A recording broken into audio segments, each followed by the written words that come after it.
అన్నమే జిల్లా చిట్వేలు మండలం ఎస్ఐ సుధాకర్ ఆధ్వర్యంలో 10th క్లాస్ పబ్లిక్ పరీక్షలకు ముందస్తుగా అన్ని సౌకర్యాలతో విద్యార్థులు బాగా ప్రశాంతంగా పరీక్షలు జరుగుతున్నాయి. పోలీస్ పర్యవేక్షణలో పరీక్షలు నిర్వహిస్తున్నారు. 144 సెక్షన్ అమల్లో ఉందని తెలియజేశారు.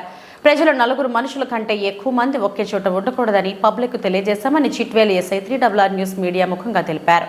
చిట్వేలు మండలంలో పరీక్షా సెంటర్లు 3 ఉన్నాయని, చిట్వేలి పట్టణంలోని జెడ్పీ హై స్కూల్ నందు ఏబీ సెంటర్లు, చిట్వేలు మండలం పరిధిలోని వెంకటరాజుపల్లిలో 1 సెంటరు, మొత్తం 3 సెంటర్లో గట్టి బందోబస్తు ఏర్పాటు చేశామని, అలాగే మేము రౌండ్స్ తిరుగుతూ ఉంటామని అన్నారు.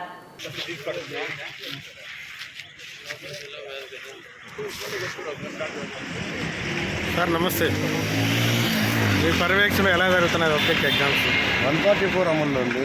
కొంచెం లైక్ 144 అమల్లో ఉంది కాబట్టి ఎవరు గుంపులు చేరరు. నలుగురు అంతకన్నా ఎక్కువ మంది అసలు ఎవరు లేరు. అంటే ఏ సెంటరు, బి సెంటరు, చిట్వేలు మండలంలో ఎన్ని సెంటర్లు ఉన్నాయి? వాటికి ఎలా మీరు పర్యవేక్షిస్తున్నారు? 3 చోట్ల బందోబస్తు ఇచ్చినాము. 3 చోట్ల వెంకటరాజపల్లి, మన ఏ సెంటర్, చిట్వేలు బి సెంటర్, అన్ని చోట్ల కూడా పర్ఫెక్ట్గా ఎగ్జామ్ జరుగుతుంది.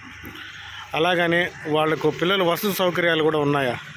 ఎగ్జామ్ రాసే వాళ్ళకి అందరికీ నిత్యావసర వసతి సౌకర్యాలు. Okay, thank you sir.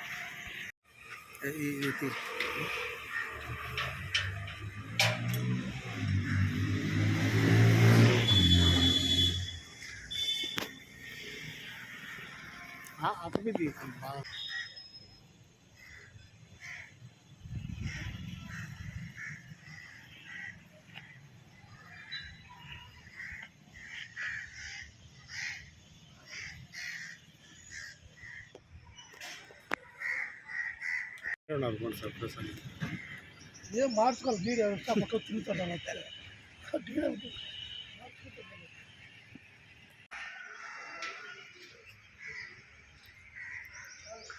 Main medical camp.